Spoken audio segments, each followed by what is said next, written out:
Inside of Russia and the Soviet Union, there were many assassinations and executions which plagued the decades of the 20th century.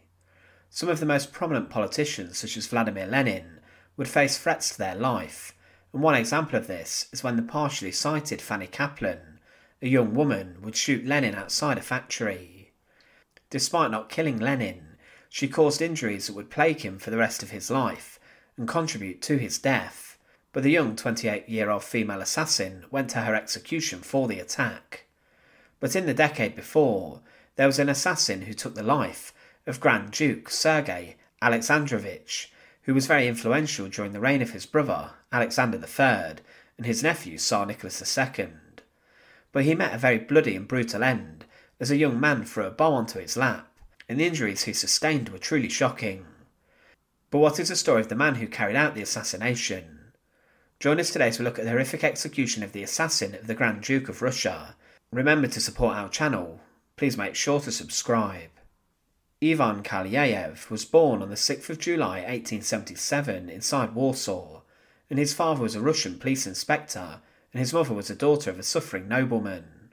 At the age of 20, he attended St Petersburg University, and he then became involved in protests that were taking place involving the students, and for this he was sent to prison. He was thrown out of university and was driven into exile. He did try to go back, but because he was considered a troublemaker and a political activist, they would not allow him to return to his studies. Kalyayev then came into contact with Vladimir Lenin's ideas and his unionist struggle for the liberation of the working class, and because of this he then left at the age of 24 and joined the Russian Social Democratic Labour Party. But he then left these, as he believed that their meetings were just talk and they lacked action. He wanted change, and he wanted to bring it about, but he then continued to study at Lemberg University, and he rubbed shoulders with other Russian revolutionaries. He went to Berlin and was arrested inside the German capital, as he was caught with propaganda meant for the Russians, but the German government extradited him back to Russia, and he experienced exile again in Yaroslavl. Whilst here he met other social revolutionaries and writers, and he became devoted to revolutionary work and acts to bring about change.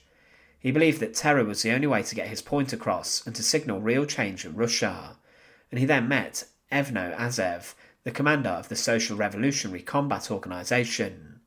He then volunteered to carry out assassinations for them and the cause. The group assassinated Interior Minister Plev, and Kalyayev was a backup assassin in this. He did not need to use the bomb he had been given, but following this the group then targeted the General Governor of Moscow, an uncle of Tsar Nicholas II, Grand Duke Sergei Alexandrovich. The assassination was planned for the 15th of February 1905, and the assassins knew that the Grand Duke and his family were going to see a concert at the Bolshoi Theatre. The terrorists knew the route, and earlier that day they had planned to assassinate him. But Ivan Kalyayev noticed that the children were in the carriage, and he then called off the attack. They were worried that the deaths of the Grand Duchess and the children could have damaged the revolutionary cause beyond compare. But after he had lunch with his wife, on the 17th of February, Sergei left for his mansion. He knew there was a threat against him, and in his carriage 2 days after the failed attempt, Kalyayev would brutally assassinate the Grand Duke. The carriage went past, and inside the Kremlin waiting was the assassin with his bomb, wrapped in a newspaper. Before 2:45 p.m, the Grand Duke's carriage passed through the gates of the Kremlin and turned the corner of the Shudov Monastery. From 4 feet away, Ivan Kalyayev threw a nitroglycerin bomb, and it landed in Sergei's lap and caused a huge amount of devastation. It disintegrated the carriage and killed the Grand Duke straight away. The Moscow snow was drenched in burned cloth, leather and wood. The body of the Grand Duke was ripped to pieces. His head and the upper part of his chest had been blown off, as had his arm and left shoulder. His fingers were also found on the roof of a nearby building. The scene was a pure bloodbath. Kalyayev was immediately arrested, and he believed that he would have been killed in the explosion, but he wasn't, and he was injured with splinters from the rear part of the carriage. The wife of the Grand Duke, Princess Elisabeth, who was loved by the Russian people, was devastated, and it was said that Elizabeth spent the days before the burial in ceaseless prayer. On her husband's tombstone she wrote, "Father, release them.